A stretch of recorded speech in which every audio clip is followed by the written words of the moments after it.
gudoomiye ku-xigeenka arrimaha bulshada maamulka degmada Afgooye ee maamulka Koonfur Galbeed Cabdullaahi Xasan Toogane oo u warramay telefishinka Somali Cable ayaa ku eedeeyay hay'adda WFP inay dhibaato ay ku tahay wax soo saarka beeraha Afgooye.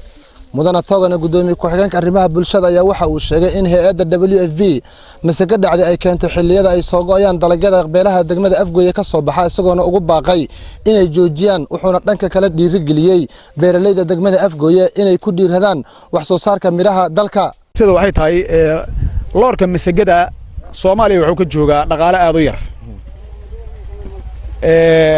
qaarada fog ayay ka keentaa qiimaha ay ku keentana qiimo caadi ma aha birseembiye ganley qaybinaysa dalka kama gaddo dalkii u yaala kama gadayso masagay qaybinaysa dalkii taala kama gadayso waxay ka keenaysaa maaragtay qaaradaha caalamka ugu fog ayay ka keenaysaa waxa macquul ah loorka masagada ah oo waliba laga yaabo in uu 30 sano ku jira kayd waxa laga yaabo oo baaba'san waxa laga yaabaa inuu wadankayna ku yimaado lacag gaaraysa ilaa $80 ilaa $70 inuu ku yimaado laga yaabo dalkayna annagana asigoo cusub oo dalkayna ka soo baxo fresh waxa laga yaabaa in lagu helo $20 $20 $30 kama badna marka meesha hadii ay wax qabanaysa in beeshe ganleyda dalkayna ka baxdo cusub oo fresh ka ah inay inta gaddo umada dib ugu celiso ya ma samayso banaanka inay ka keentay ganley baaba'san inay banaanka ka keentay misaga baaba'san in ay misana kaydiso ay ku soo aadiso xilliga beeraleyda dalgeed inta soo go'o ayay ku soo aadinaysaa iyadoo markaas aan u dareensanahay amba aan u fahamsanahay aqli ahaan iyo cilmi ahaan iyo siyaasadda waxaan u fahamsanahay in ay lugooyo ku tahay Soomaaliya WFP because raashinka kama gaddo misana xilliga ay bixinaysaa waa xilliga ayaga wax u soo go'aan hadda raashin baa Afgooye yaala xilliga beeraleyda ay tacabka galayeen roobab baa ka gooya beeri waa ka baaba'een maxaa loo baahnaa inay siiyaan ma siinayaan ilaa hadda u kaydsan yahay ujeedadeedu waxa weeye marka hadda raashinka hadda soo go'a beeraha hadda soo go'aya waxay rabaan markii raashinku Soomaali ka soo go'o ayagoo ku bahdilaya beeraleyda si ay tacab dambo aan loo tacbanin eedani maamulka degmada Afgooye ee gobolka Shabeellaha Hoose ay u soo jeediyeen hay'adda WFP ee ku aadan inay hay'adani ay keento masaga dhacday xilliyada ay soo go'aan badarka iyo qudaarta qaybaheeda kala duwan ee dalka ayaa waxa ay imaanaysaa xilli qaar ka mid ah ganacsada Soomaaliyeed mar sii horeysay ay ku eedeeyeen hay'adda WFP inay dhibaato ay ku tahay wax soo saarka dalka Soomaaliya. Ismaaciil Isaaq Caafi, Somali Cable TV, degmada Afgooye, Shabeellaha Hoose. Because that's the way we keep our stranglehold on them. And that's what we have done. We have done the IMF and the World Bank. And they've also done something very, very important. And that is they have destroyed the self-sufficiency of these countries. Colonization started it. Okay? One of the most important things is we destroy food self-sufficiency. Okay? And the World Bank continued it. They forced most countries to eliminate all food subsidies and food support. Okay? Because once you don't produce your own food, I increase my control over you. How do we know this? Well, very funny thing happened some years ago. Not so funny, actually. It involved starvation of a large number of people in Malawi. Okay? Many of you could remember this because it was really tragic. But the Malawian finance minister, who was under terrible threat at the time, suddenly broke ranks and he said, well, you know why we had this famine? Because one of the conditions of the loan given by the World Bank was we destroyed all our grain surplus stocks. Why? Because remember, we want you dependent.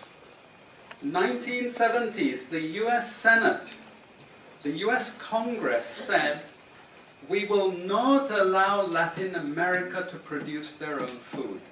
We will start a strategy involving the IMF and the World Bank to destroy food self-sufficiency of Latin America. Then they will indeed be our true backyard. And that's exactly what they've done. Look at all the Latin American countries. Look at them. They used to be food self-sufficient, but they're no longer food self-sufficient. Now here comes the kicker. This is the beautiful part of it. I congratulate them. You know I admire them because they do it so well. Okay, I know it sounds really perverse, but we have now in the WTO something called the Agreement on Agriculture. Okay?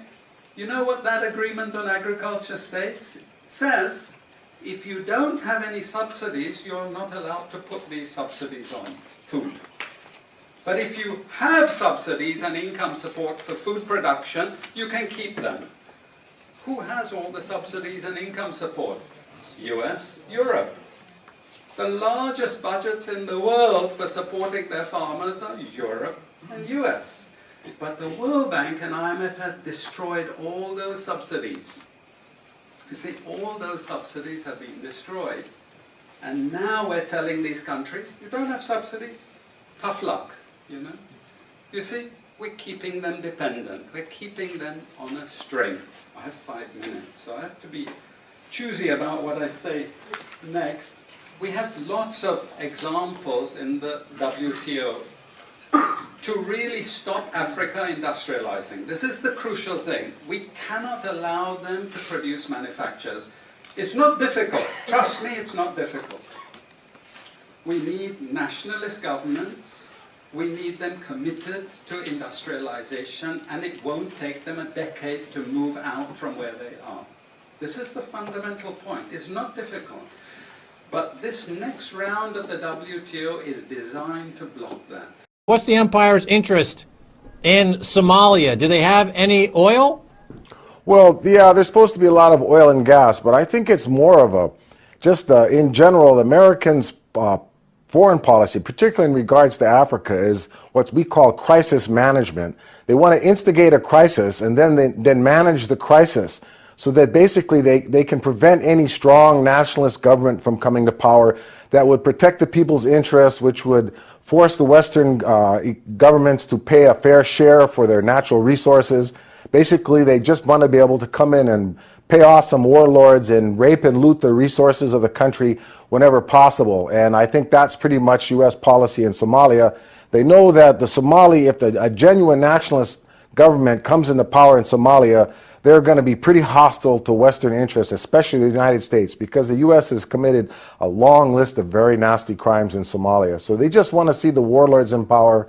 And when the Union of Islamic Courts came to power, brought peace to Mogadishu for the first time in 2006, the Americans sent their Ethiopian gendarmes or their policemen on the beat in to destroy that peace. So I don't think the U.S. has any good intentions towards Somalia. We're seeing this patent and trademark laws change in ways that are just destroying economies and people around the world. In the United States, for example, there are about 225,000 people that work in the Hollywood film and TV industry, but they're forcing, or the lobbying Congress in the U.S. to impose copyright restrictions and to destroy the architecture of the Internet in ways that will completely obliterate its ability to create jobs going forward, as it has without the intrusion of the MPAA and the RIAA. So here in Africa, and of course Bill Gates, being a technologist, using the same draconian patent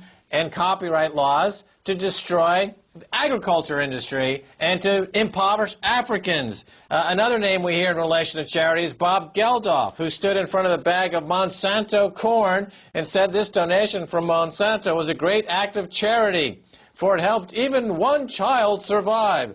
Then the slavery of Terminator seeds was unleashed onto the continent. Another intellectual property patent instrument of agricultural terrorism, Monsanto. Is anyone doing anything to stop the terrorist Monsanto in Africa?